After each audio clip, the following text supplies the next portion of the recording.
Hey, this is Rick with Social Good Software. In this guide, I'm going to be walking you through the process of reviewing how and when emails get disabled automatically on your behalf. So I'm going to go into this email here. I'm going to head over into Activity. I'm going to go ahead and click on Request Data. I'm just going to go ahead and just request data for me.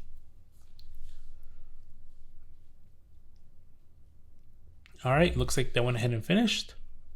Nothing interesting here to see. We're just requesting data. You can go ahead and request data again.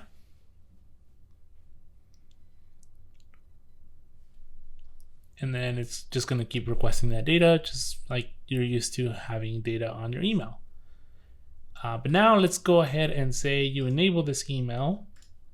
Then you go and you start requesting data with the email enabled. So same as before, it's still going to go ahead and download that data for you.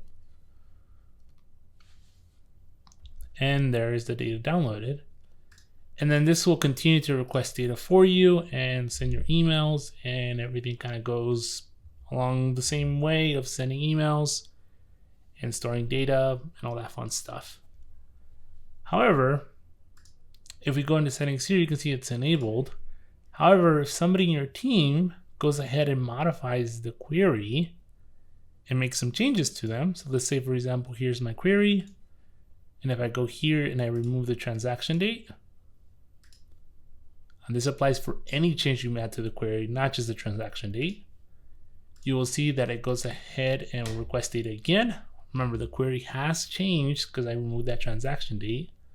So you can see here it says, email was automatically disabled due to query change. And if you click on here, you will see you get all of the SQL that was in your query from Altru. And then also an email will go out letting you know that the query has changed. Now, if you head back into settings, you'll see that the email has been automatically disabled to prevent any emails from going out due to that change. So now if we go ahead and check out the email, you will see here's the email, and the email gets addressed to the person from the from name. And the email it goes to is the person in the reply to. And it tells you, hello, we noticed the query for the following email, e-tickets. That's just the name of this email. And then you can access the email online by clicking the following link, which will just take you back to this email.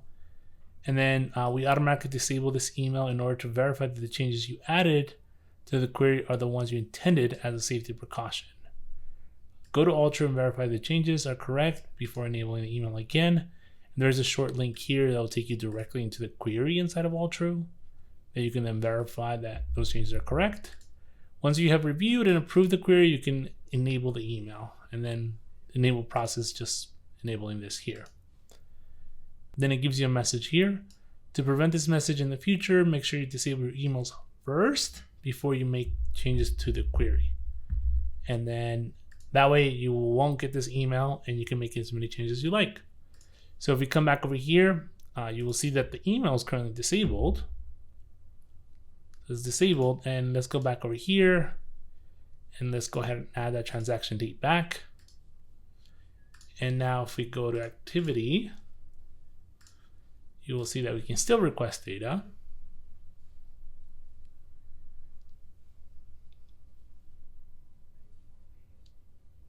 And no alerts go out, and I can keep requesting data as much as I like.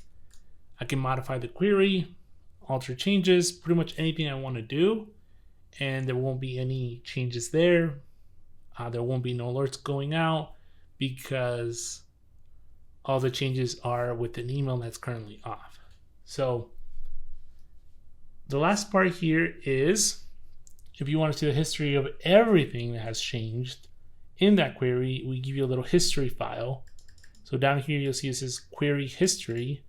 You can download this as a CSV or as an XLS format. So I'm just going to download it as a Excel file here. And then you will see our history file right here. And then this history file will tell you, if you open this up, it will tell you the date that change was detected in the query. So you can see here I have a bunch of changes in that query. And it will also tell you the ID, which is just a unique identifier for this particular entry. And then finally the hash value, which we were comparing. And then you can see this is different than this, which is different than that, and so on. And then finally, if you actually want to see what the SQL was, all the SQL is actually inside the cell. So if you want to compare this SQL versus that SQL, you can do so using the Excel tool.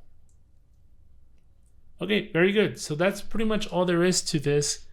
One, prevents you from making mistakes with queries, which could end up emailing the same person multiple times.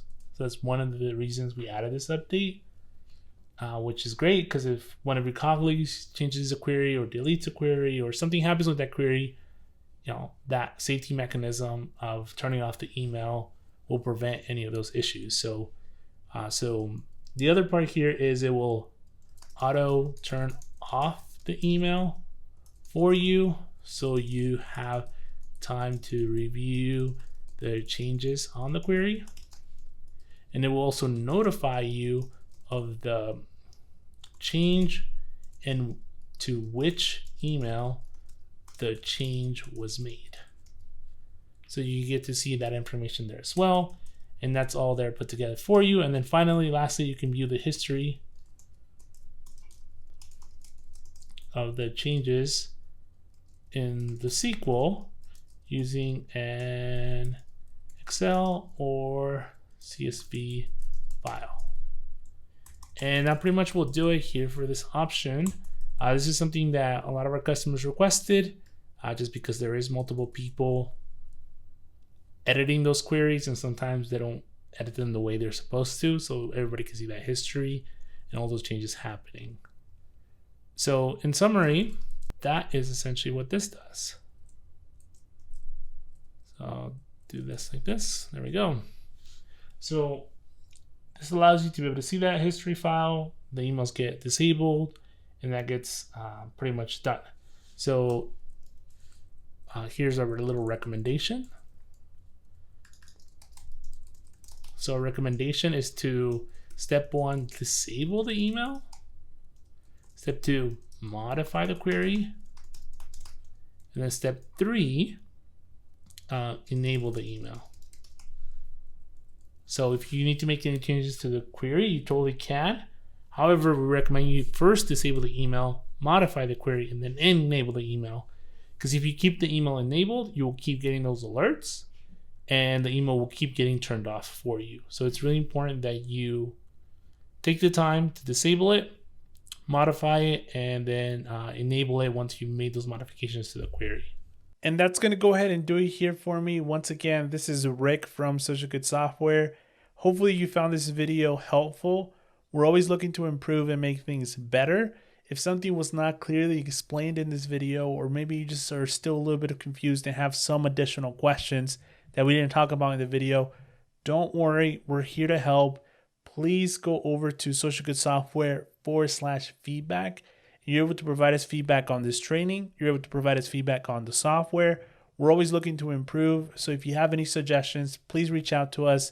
Again, socialgoodsoftware.com/feedback.